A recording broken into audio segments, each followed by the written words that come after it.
कोसमनारा में भगवान भोलेनाथ की अटूट भक्ति में लीन हठ योगी तपस्वी बाबा सत्यनारायण का जन्मदिन हर साल 12 जुलाई को मनाया जाता है। इस साल उनका 41वां जन्मदिन बाबा धाम ट्रस्ट कोसमनारा द्वारा भक्ति, समर्पण और उल्लास के साथ मनाया गया। दिन भर बाबा जी के दर्शन करने के लिए श्रद्धालुओं की भीड़ लगी रही। शनिवार की रात बाबा सत्यनारायण के नियमित ध्यान योग से बाहर आने के बाद विशेष आरती पूजन का आयोजन भी किया गया।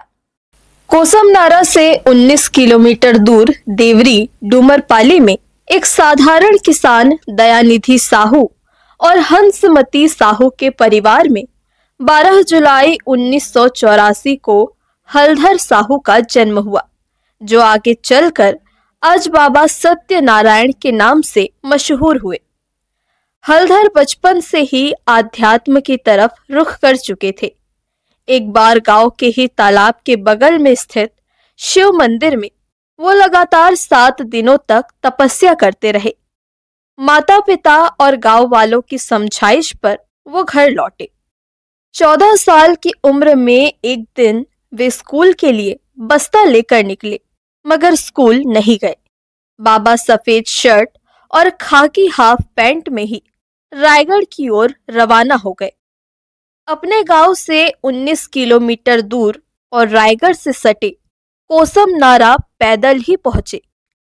कोसमनारा गांव से कुछ दूर पर बंजर जमीन में उन्होंने कुछ पत्थरों को इकट्ठा कर शिवलिंग का रूप दिया और अपनी जीभ काट कर समर्पित कर दिया। आज उनकी यह तपोभूमि एक तीर्थ स्थल के रूप में विकसित हो चुकी है और आस्था का एक प्रमुख केंद्र बन चुकी है। यूं तो साल भर यहाँ भक्तों का आना जाना लगा रहता है, मगर सावन में यहाँ काफी संख्या में भीड़ उमड़ पड़ती है। इसी तरह उनके जन्मदिन पर भी यहाँ उनके दर्शन करने और उनका आशीर्वाद प्राप्त करने के लिए भक्तों का तांता लगा रहता है।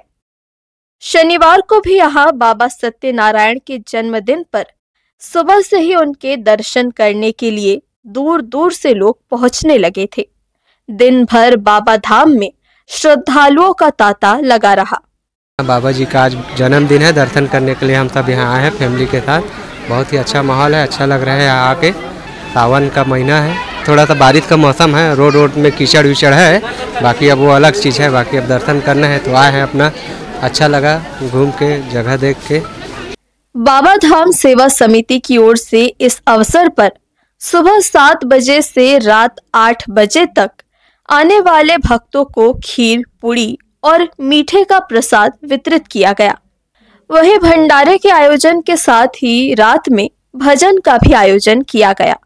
खास बात यह रही कि बाबा सत्यनारायण के जन्मदिन के खास अवसर पर रायगढ़ विधायक और छत्तीसगढ़ सरकार में मंत्री ओपी चौधरी ने जिला खनिज न्यास मद से 1 करोड़ 20 लाख की राशि बाबा सत्यनारायण धाम परिसर कोसमनारा के 4 अलग अलग विकास कार्यों के लिए जारी किए हैं।